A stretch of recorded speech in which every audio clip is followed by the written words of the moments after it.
Okay, fifth grade, so our subtraction problem now becomes, they asked if they started with 1 yard, what would be our final difference? So your problem will look like this. 1, take away 5/8. Now we haven't started with subtracting whole numbers and fractions. We've been subtracting fractions with fractions. So what do you think we need to do with our whole number?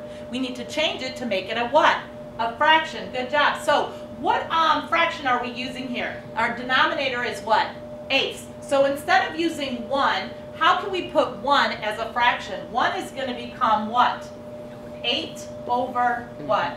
8. Because 8 out of 8, if you think of your pie, like if we were to make a pie and you had 8 pieces here and they were all shaded in, what does it represent? A whole one. Whole one, okay? So whatever number you're using, say the denominator was 6 here, it would become 6 over 6.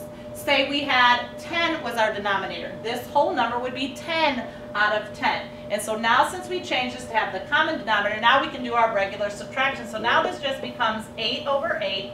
Take away 5/8. And what is 8 minus 5? 3. Good. So now she's going to have 3/8 yards of her fabric would be left. Okay, if you have a question about this, please put it down and we can practice definitely more. Just remember any number, a whole number, if you're making it a fraction, whatever your denominator is, you take both numbers or remind yourself to make a picture. If everything is shaded, it's going to equal 1 whole. All right, good job.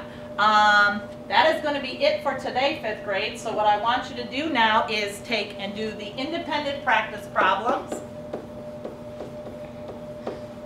Independent practice in your spiral, please. I want you to try, you're going to do numbers 7 and 8 and 15 and 16.